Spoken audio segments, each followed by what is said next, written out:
ত্রয়োদশ জাতীয় সংসদ নির্বাচনে পাবনা ৪ আসনে স্বতন্ত্র প্রার্থীর মনোনয়নপত্র জমা দেওয়া হয়েছে। ঈশ্বরদী উপজেলা নির্বাহী কর্মকর্তার কার্যালয়ে নির্ধারিত সময়ে এ মনোনয়নপত্র জমা দেওয়া হয়। এ সময় বিএনপির সাবেক ও বর্তমান নেতাকর্মীদের ব্যাপক উপস্থিতি দেখা যায়। নেতারা জাকারিয়া পিন্টুকে গণমানুষের নেতা হিসেবে উল্লেখ করেন। বিস্তারিত দেখুন মোহাম্মদ রাকিব বিশ্বাসের প্রতিবেদনে। ত্রয়োদশ জাতীয় সংসদ নির্বাচনকে সামনে রেখে পাবনা ৪ ঈশ্বরদী আটঘরিয়া আসনে স্বতন্ত্র প্রার্থী হিসেবে মনোনয়নপত্র জমা দেওয়া হয়েছে। রোববার দুপুরে পাবনা জেলা বিএনপির সাবেক যুগ্ম সম্পাদক এবং ঈশ্বরদী আটঘরিয়ার পরিচিত গণমানুষের নেতা জাকারিয়া পিন্টুর পক্ষে ঈশ্বরদী উপজেলা নির্বাহী কর্মকর্তা আরিফুর রহমানের কাছে আনুষ্ঠানিকভাবে মনোনয়নপত্র জমা দেন স্থানীয় নেতৃবৃন্দ। মনোনয়নপত্র জমা দেওয়ার সময় ঈশ্বরদী ও আটঘরিয়া উপজেলার বিএনপির সাবেক ও বর্তমান নেতাকর্মীর সরব উপস্থিতি লক্ষ্য করা যায়।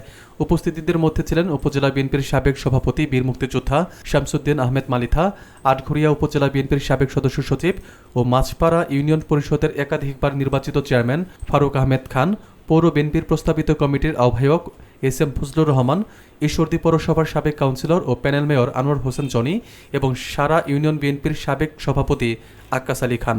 এছাড়া ঈশ্বরদী শিল্প ও বণিক সমিতির সভাপতি নান্নুর রহমান, পৌর বিএনপির সাবেক সাংগঠনিক সম্পাদক ইসলাম হোসেন জুয়েল সহ বিএনপি ও অঙ্গ সহযোগী সংগঠনের হাজারো নেতাকর্মী কর্মসূচিতে অংশ নেন। নেতাকর্মীরা আশা প্রকাশ করেন, জাকারিয়া পিন্টু নির্বাচিত হলে ঈশ্বরদী আটঘরিয়ার উন্নয়ন ও সাধারণ মানুষের অধিকার রক্ষায় কার্যকর ভূমিকা রাখবেন। আটঘরিয়ার সাধারণ মানুষের হৃদয়ের চাওয়াকে, মনের চাওয়াকে তারা পূর্ণ বিবেচনা করে আগামী ২০ তারিখের আগেই ঈশ্বরদীতে পুনরায় মনোনয়ন জাকারিয়া পিন্টুর পক্ষেই দেবেন এই আশাবাদ ব্যক্ত করছি এবং হাই কমান্ডের দৃষ্টি আকর্ষণ করতে চাই। যা আপনারা বলেছিলেন তৃণমূলের নেতাকর্মীরা যাকে প্রার্থী হিসাবে চায় আমরা তাকে প্রার্থী হিসাবে দিব। আজকে ঈশ্বরদী আটঘরিয়ার সাধারণ মানুষ, তৃণমূলের মানুষ, কৃষক শ্রমিক জনগণের মানুষ নেতা জাকারিয়া পিন্টুর পক্ষে তাদের সমর্থন রয়েছে।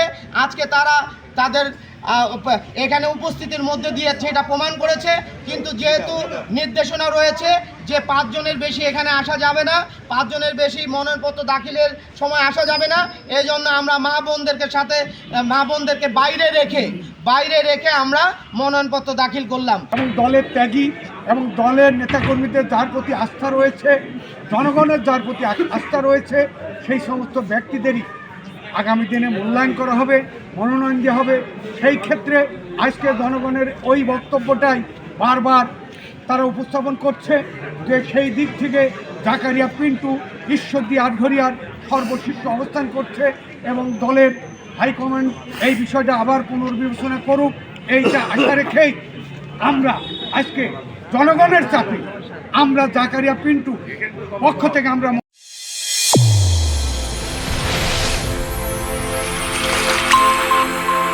চ্যানেল A1 হৃদয় রেসপন্স।